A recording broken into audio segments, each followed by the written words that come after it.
Halo, Assalamualaikum warahmatullahi wabarakatuh. Salam semangat semuanya. Selamat datang di Eduklas untuk materi statistika pada kesempatan kali ini. Oke, kita langsung saja ke dalam pembahasan soal yang mana telah di-share oleh teman-teman dari Hima Prodi Manajemen. Baik, soal yang pertama adalah soal dari uji hipotesis dua rata-rata. Di mana di sini soalnya adalah sebuah perusahaan mengadakan pelatihan teknik pemasaran, sampel sebanyak 12 orang untuk metode biasa dan 10 orang metode terprogram. Pada akhir pelatihan diberikan evaluasi dengan materi yang sama.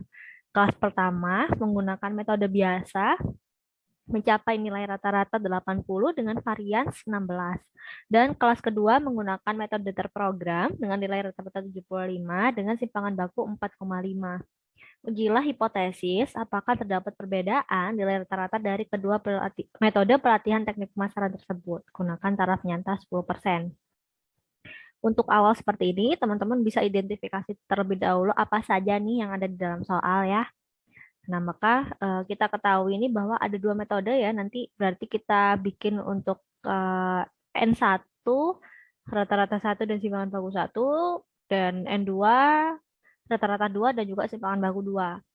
Untuk yang satu ini berarti metode biasa dan untuk yang dua ini berarti untuk yang metode terprogram. Untuk jumlahnya, untuk N-nya yang satu adalah 12 orang seperti pada soal.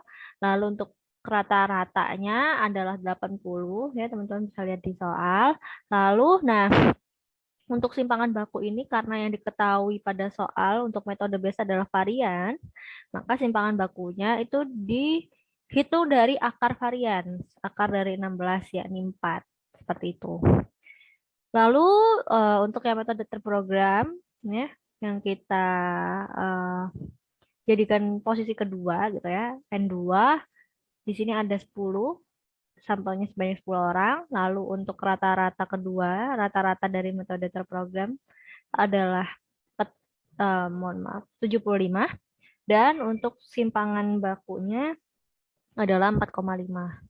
Nah, lalu setelah itu baru kita masuk ke dalam uji 5 langkah. Yang pertama adalah merumuskan H0 dan H1 yang dimana H0 di sini berbunyi tidak terdapat perbedaan nilai rata-rata dari metode biasa dan metode terprogram. Lalu untuk H1-nya adalah terdapat perbedaan nilai rata-rata dari metode biasa dan metode terprogram.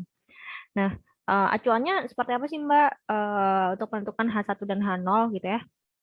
Biasanya pernyataan yang terdapat dalam soal, pernyataan yang dipaparkan di soal adalah yang menjadi H1 dan kebalikannya menjadi H0 seperti itu. Nah, karena di sini adalah terdapat perbedaannya, ini yang di bold di sini adalah terdapat perbedaan, maka ini yang menjadi H1 untuk yang menjadi dugaan utama. Lalu langkah 2 adalah menentukan level of significance dari nah, alfanya yang mana sih Mbak? Apakah benar nih taraf nyata 10% adalah alfa? Ya, ternyata benar nih teman-teman. Di sini di Google juga ya, aku searching di Google bahwa taraf nyata ini besarnya batas toleransi dalam menerima kesalahan hasil hipotesis terhadap nilai parameter populasinya. Jadi betul ya, untuk alfanya adalah pakai 10% ini yang mana sama dengan 0,1. Next, ke langkah ketiga ya, ini menentukan kriteria pengujian. Dan di sini untuk kriterianya adalah H0 diterima jika T hitungnya itu di antara nilai T tabel. Minus yang minus dan juga yang positif. Lalu H0 ditolak jika nilai T hitungnya itu kurang dari minus T tabel atau T hitungnya itu lebih dari T tabel yang positif.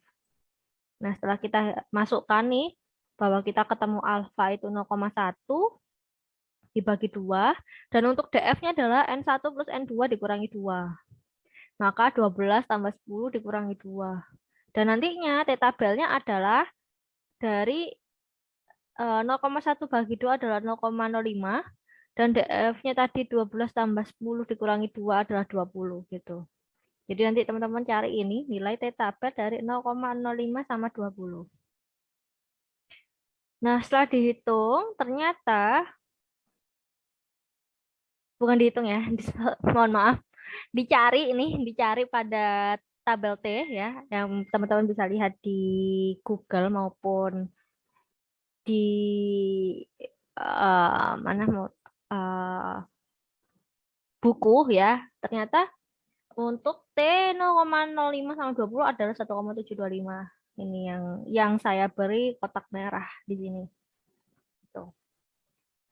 Jadi H0 itu diterima jika nanti T hitungnya itu berada di antara minus 1,725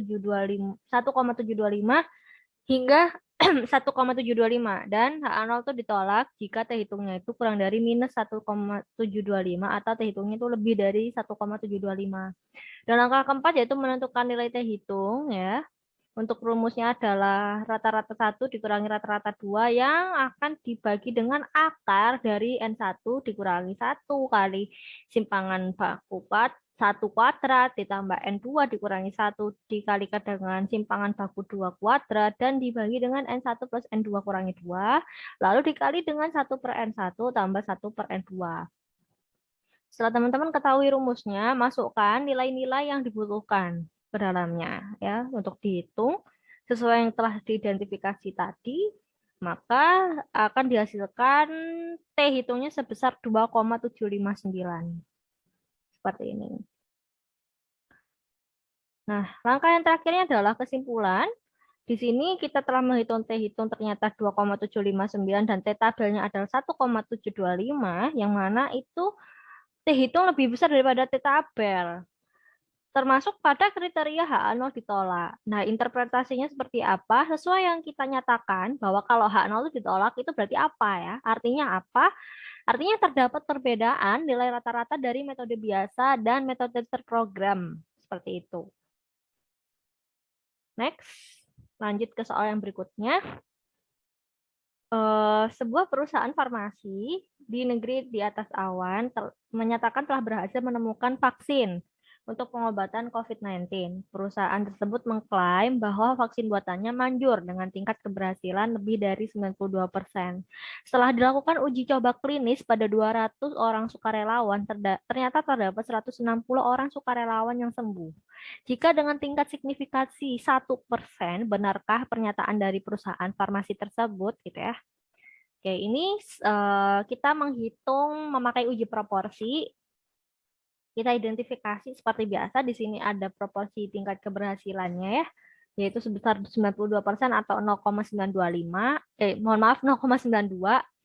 Lalu untuk X-nya di sini adalah sukarelawan yang sembuh ada 160 dan untuk N-nya adalah populasi sebesar 200. Untuk alfanya sendiri tingkat signifikansi 1% atau 0,01. Seperti biasa teman-teman merumuskan H0 dan H1 dulu. Untuk H0-nya berarti vaksinnya berhasil ya. Vaksinnya manjur dengan tingkat keberhasilan 0,92 dan H1 adalah kebalikannya. Di sini untuk langkah keduanya ya ini alfa sama dengan 1% atau 0,01 nanti kita hitung untuk memasukkan dalam Z tabel ya. Dan di sini langkah ketiganya menentukan kriteria pengujian dengan H0 itu diterima apabila nanti Z hitungnya itu berada di antara minus Z tabel dan Z tabel yang positif. Lalu H0 ditolak apabila Z hitungnya itu lebih dari Z tabel yang positif atau Z hitungnya itu kurang dari Z tabel yang negatif. Lalu kita masukkan beberapa angka yang telah kita identifikasi sebelumnya ke dalam rumus untuk mencari Z tabel, yakni 1 kurangi alfa, alfanya jadi 0,01. Jadi nanti 1 kurangi 0,01 dibagi 2. Dan hasilnya nanti yang akan kita cari Z tabelnya adalah 0,99 per 2.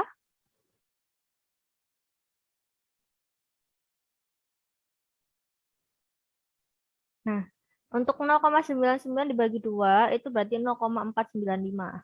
Nah, di sini teman-teman cari angka yang mendekati 0,495 yang mana? Ternyata ada di sini. Ada di 0,4949 dan juga 0,4951. Nah, dianjurkan teman-teman untuk memilih yang kurang dari angka yang ditentukan. Sebenarnya sama-sama mendekati, cuman kita memilih yang kurang dari nilai yang telah kita tentukan seperti itu. Jadi yang mendekati adalah 0,4949 di sini yang teman-teman lihat pada tabel ya. Itu adalah Z dari 2,57. Seperti itu. Oke. Berarti kita masukkan ke dalam kriteria, nantinya H0 akan diterima jika Z hitungnya itu berada di antara minus 2,57 hingga 2,57 dan H0 akan ditolak jika Z hitungnya lebih dari 2,57 atau Z hitungnya kurang dari minus 2,57. Lalu langkah keempatnya yaitu nanti menghitung statistik uji atau Z hitungnya. Z hitungnya akan dirumuskan dengan X per N dikurangi dengan proporsinya tadi ya. Dibagi dengan akar dari proporsi dikali 1 min proporsi dibagi N. Tadi kita udah ketemu proporsinya 0,92 ya. Kita masukkan juga angka-angka lainnya yang dibutuhkan sesuai yang kita udah identifikasi sebelumnya. Dan dihasilkan untuk nilai Z hitungnya adalah minus 6,255. Untuk langkah kelimanya yakni kesimpulan, ternyata minus 6,255 ini kurang dari minus 2,57 ya. Berarti yang mana dapat diartikan bahwa Z hitungnya ini kurang dari minus Z tabel, maka H0 itu ditolak. Interpretasinya yang akan kita nyatakan kembali bahwa pernyataan dari perusahaan farmasi tersebut tidak benar. Seperti itu. Oke, next kita lanjut ke soal berikutnya. Nah, oke, baik. Untuk yang soal berikutnya ada tabel nih mengenai 80 konsumen atas pembelian 3 jenis produk. Ada laki-laki dan perempuan dan produk yang akan dibeli ada produk jenis kecantikan, pakaian dan juga otomotif. Nah, di sini kita akan beberkan terlebih dahulu untuk mencari total ya, total secara baris dan juga secara kolom. Secara baris itu berarti yang laki-laki, ini teman-teman, baris laki-laki ya. 5 ditambah 10 tambah 15 hasilnya 30 dan lalu baris perempuan ini berarti 35 ditambah 10 tambah 5 dan totalnya ada 50. Lalu kita jumlahkan secara kolom. Untuk yang kolom kecantikan ada 5 tambah 35 adalah 40. Untuk kolom pakaian berarti 10 tambah 10 adalah 20. Dan untuk kolom otomotif berarti 15 tambah 5 tambah 20. Kalau teman-teman hitung secara keseluruhan total baik yang secara kolom dan juga secara baris adalah sama-sama 80. Nah, karena yang di sini adalah informasi mengenai angka yang observasi, kita juga butuh angka yang estimasi. Untuk mencari angka estimasi adalah teman-teman dengan mengkalikan sesuai dengan posisi tabel masing-masing, mengkalikan secara kolom, total yang berada di kolom dan total yang berada di baris, lalu dibagi dengan total keseluruhan yaitu sebanyak 80. Misal, jenis kelamin laki-laki yang membeli jenis produk kecantikan untuk nilai observasinya adalah 5 sesuai pada soal ya. Lalu untuk nilai estimasinya adalah kita kalikan yang secara baris. Di sini total secara baris ada 30. 30 dikalikan dengan total yang secara kolom yakni 40. Maka 30 dikalikan 40 dan dibagi total keseluruhan adalah 80. Hasilnya adalah 15. Oke, demikian. Oke, kita coba lagi untuk posisi tabel yang berbeda ya. Misalnya adalah untuk jenis kelamin perempuan yang membeli pakaian. Untuk yang membeli jenis produk pakaian.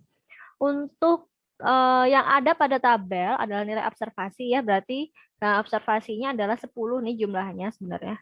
Dan untuk yang estimasinya berarti kita kalikan yang secara baris. Total secara baris adalah 50. 50 dikalikan dengan total yang secara kolom adalah 20. Maka 50 dikalikan dengan 20 dibagi dengan total keseluruhannya 80. Maka dihasilkan 12,5. Seperti itu.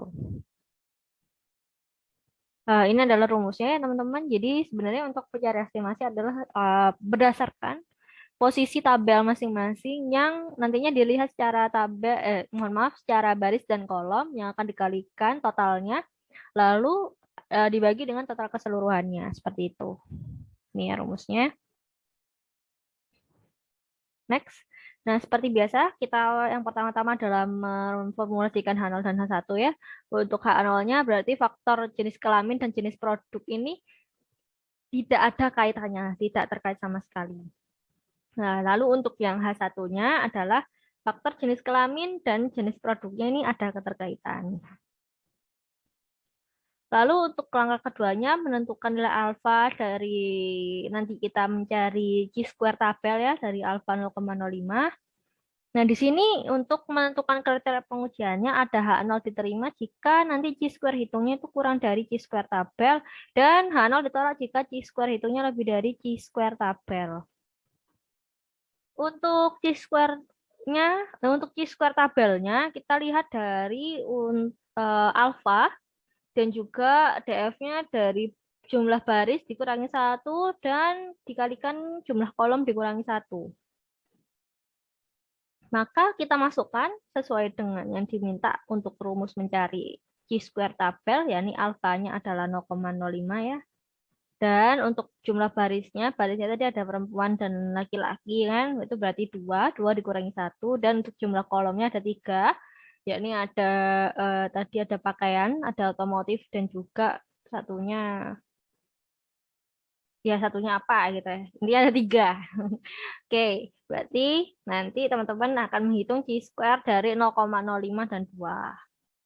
Nah, nilainya chi-square 0,052 ya, 0,05 dengan DF2 adalah 5,991. Teman-teman bisa lihat nih di tabelnya masing-masing ada di buku ataupun Google.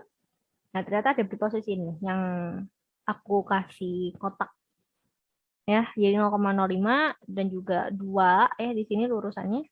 Ternyata hasilnya 5,991. Lalu langkah keempat adalah menghitung statistik uji, yang mana chi-square hitungnya itu jumlah keseluruhan dari teman-teman menghitung nilai observasi dikurangi nilai estimasi yang dikuadratkan dibagi dengan nilai estimasi. Tentunya ini pada posisi tabel masing-masing dan angka observasi dan angka estimasi sesuai pada posisi tabel masing-masing. Nah, di sini ada 5, untuk yang pertama 5 dikurangi 15 kuadrat per 15 ya. Ini sebentar, saya kasih contohnya.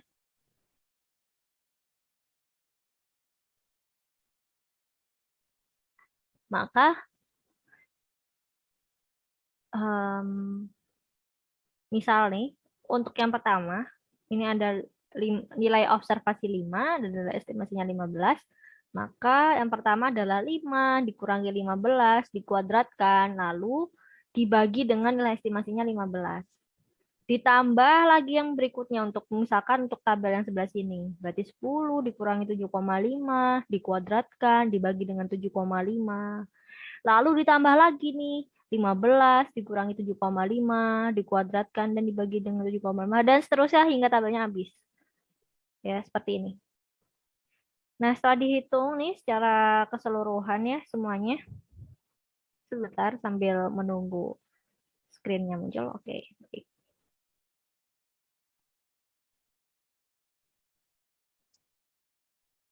Nah, secara keseluruhan sudah ditotal dan hasilnya 24. Nah, maka kita cari ini untuk kesimpulannya. Karena 24 ini lebih dari nilai chi-square tabel yang udah kita cari sebelumnya 5,991, maka H0 itu adalah ditolak. Sesuai dengan yang ada di sini ya, teman-teman. Kalau H0 ditolak itu berarti apa ya artinya gitu. Artinya adalah berarti yang di H1. Karena H0-nya kan nggak diterima gitu ya. Berarti H1 ini apa gitu ya. Faktor jenis kelamin dan jenis produk itu ada keterkaitannya atau saling terkait. Seperti itu. Oke, next ke soal yang berikutnya. Nah, di sini ada soal mengenai analisis tren ya. Jadi di sini ada data penjualan kursi mebel kayu jati bulan Maret sampai dengan Oktober tahun 2020 ya, teman-teman. Bisa dilihat 2020 karena nanti di sini juga ada nih ternyata di soal kita disuruh untuk menghitung perkiraan penjualan kursi pada bulan Januari 2021 ya. Dan kita akan mencari persamaan garis tren dengan menggunakan metode least square sesuai pada soal. Nah, perlu diketahui bahwa persamaannya adalah A plus BX, yang mana kita cari A-nya dulu dengan rumus sigma Y per N, dan juga B-nya adalah sigma XY dibagi sigma X kuadrat.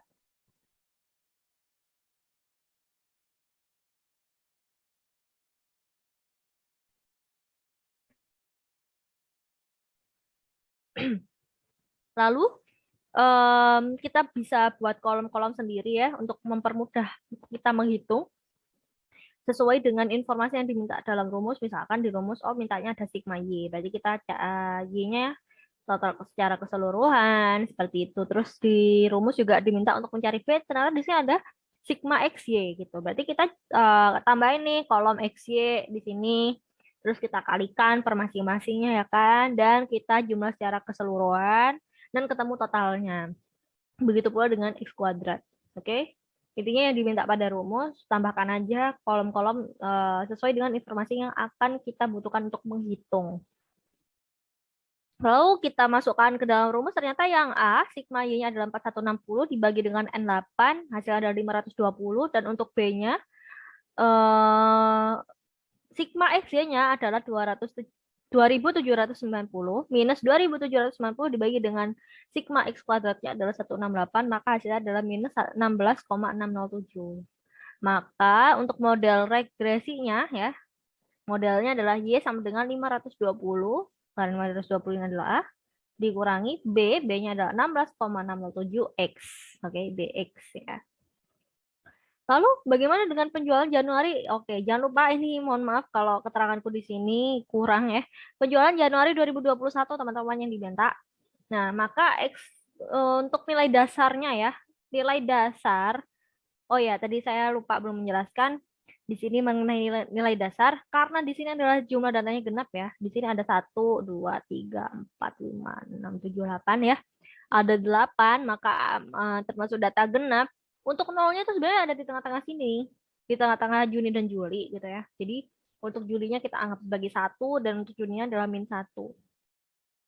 Lalu Juli ke bawah itu semakin positif dan untuk Juni ke atas semakin negatif ya teman-teman. Nah, karena di sini untuk yang X Januari adalah 2021, maka di bawah sini ya sebenarnya di sini kan ada Oktober 2020, lalu November 2020 nilai dasarnya 9 dan Desember 2020 nilai dasarnya 11, lalu baru nih Januari 2021 nilai dasarnya 13. Teman-teman kalau misalkan bingung susah untuk ngebayangin, sebenarnya bisa sih ditambahin aja di sini untuk November berapa, Desember berapa, baru Januari berapa untuk nilai dasarnya. Mohon maaf ya di sini keselip nih. Tapi teman-teman bisa bayangin sendiri. Oke, untuk S Januari adalah 13 X-nya. Dan Y-nya berarti kita masukin aja nih. Berarti 520 dikurangi dengan B-nya 16,607 dikalikan dengan 13. Maka hasilnya adalah 520 dikurangi 215,891, hasilnya 304,109. Next. Nah, oke. Tadi adalah tren ya. Sekarang kita akan menghitung mengenai regresi. Persamaan regresi atau pengaruh ya. Nah, di sini untuk rumusnya sendiri sama. Sebenarnya persamaannya adalah Y sama dengan A plus BX ya.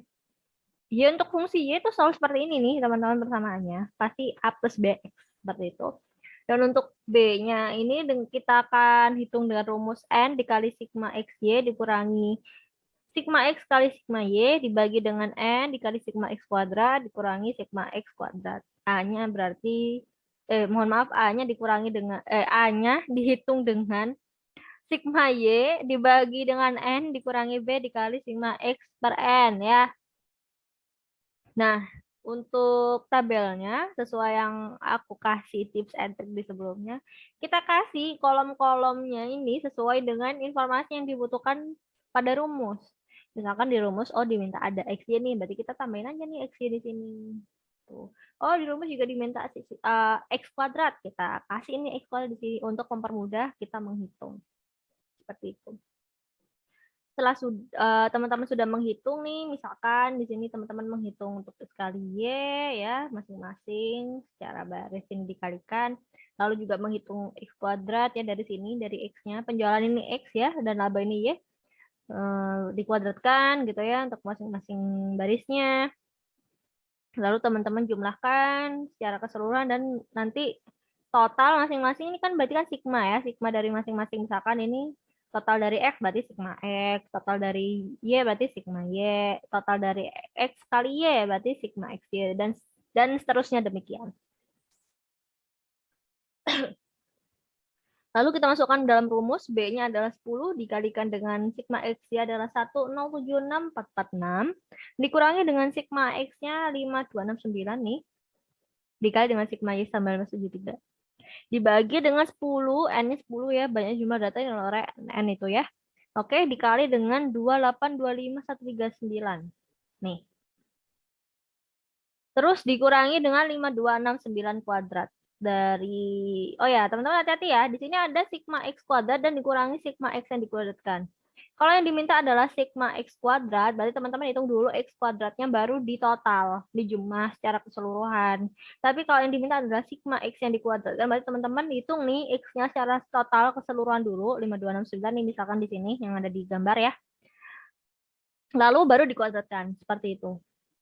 Dan hasilnya adalah 0,754. Untuk A-nya berarti dari sigma Y ya 1973 dibagi N-nya 10 dikurangi dengan B-nya 0,754 dikali dengan sigma X-nya 5269 dan juga dibagi 10. Maka hasilnya adalah minus 199,98. Kita masukkan ke persamaan, berarti persamaannya adalah Y sama dengan minus 199,98 tambah 0,754 X. Nah, ini berarti model persamaan yang apa sih? Ya, ternyata model persamaan regresi yang pengaruhnya adalah positif atau searah. Jadi jika semisal X-nya akan bertambah 1, maka Y-nya juga akan bertambah seperti itu.